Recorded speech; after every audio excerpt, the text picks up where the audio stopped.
সেজদায় আমরা যত ছোট হই এর চেয়ে ছোট আর হওয়া যায় না। সেজদায় আমরা যতটা বিনয়ী হই একটা মানুষ এর চেয়ে বিনয়ী আর হতে পারে না। এই তো নামাজ শুরু করলাম, আল্লাহু আকবার, এরপর রুকুতে জাস্ট বো ডাউন আর হেড, মাথা একটু ঝুঁকালাম, আর সেজদায় একেবারে মাথাটারে কি করলাম, মাটিতে মিলিয়ে দিলাম। তার মানে আমি চলে গেলাম আসফালে। আসফাল মানে সবচেয়ে নিচে, আমি চলে গেলাম সবচেয়ে, আর সবচেয়ে নিচে যে আমি ঘোষণা দিলাম সুবহানা রাব্বিয়াল, মানে হে রব আপনার প্রশংসা, আপনার পবিত্রতা, আপনি আলা।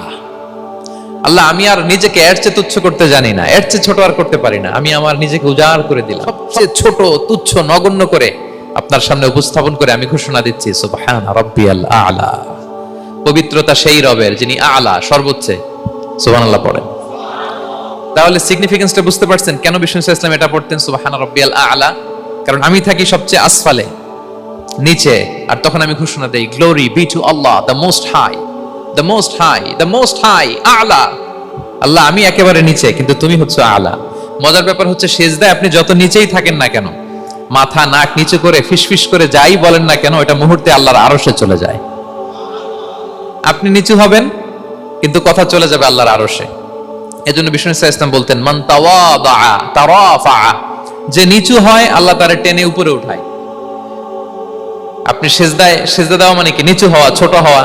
তো বিষ্ণু ইসলাম বলেছেন বেশি বেশি সেজদা দাও, তাহলে আপনার মর্যাদা সম্মান বাড়াই দিবে কে?